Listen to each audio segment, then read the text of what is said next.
Student, see in your English textbook, page number 10, 1.4, children are going to school.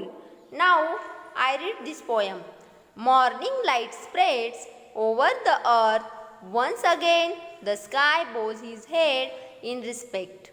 For children are going to school.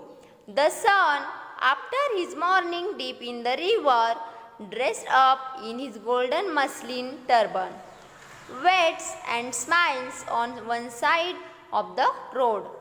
For children are going to school. So student, now I explain this stanza. You listen carefully. Student, in first two lines, morning light spreads over the earth means as the sun rises, the rays of means the light of beautiful sun spreads everywhere, means everywhere on the earth.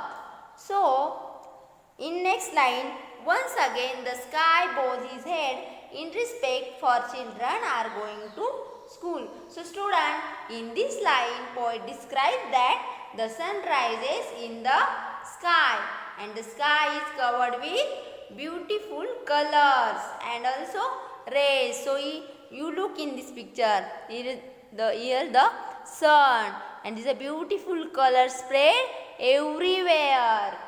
So, student, the sun rises in the sky and the sky is covered with beautifully color and also rays.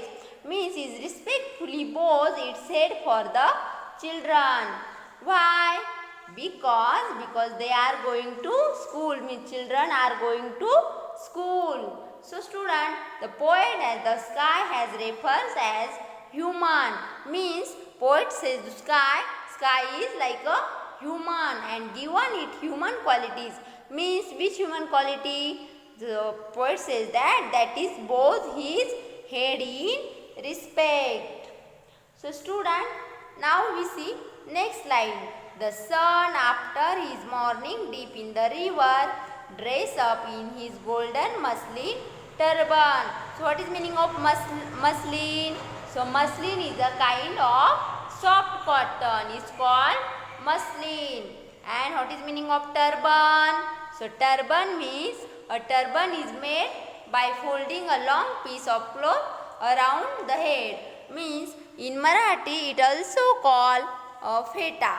Okay student, now we see this line's meaning. The sun after his morning dip in the river. So student, in this line the poet referred the sun as a human being and he says that there is a morning and the sun wakes up and finishes its bathing in the river and dress up a golden muslin. So golden muslin means a kind of soft cotton. So student, its simple meaning is that because of sunrise, yellow, a beautiful golden color is spread everywhere. So student, you know when sunrise at that time, a very beautiful yellow color is spread everywhere. So at that time atmosphere is very beautiful. Yes? Okay. Now we see next line. Waits and smiles on one side of the road for children are going to school. Means student, poet in this line, poet wants to say that the sun is just rise in the sky. It's seen as if it is standing around the road and smiling by seeing children. Those are going to school. Means everywhere there is a pleasant atmosphere because of the sun and because of the children. Means sun is smiling to seeing children. Those are going to school. So student, you understand up to here? Means first stanza you understand. So student, next stanza we see in next lecture. Okay student, thank you. Stay home, stay safe.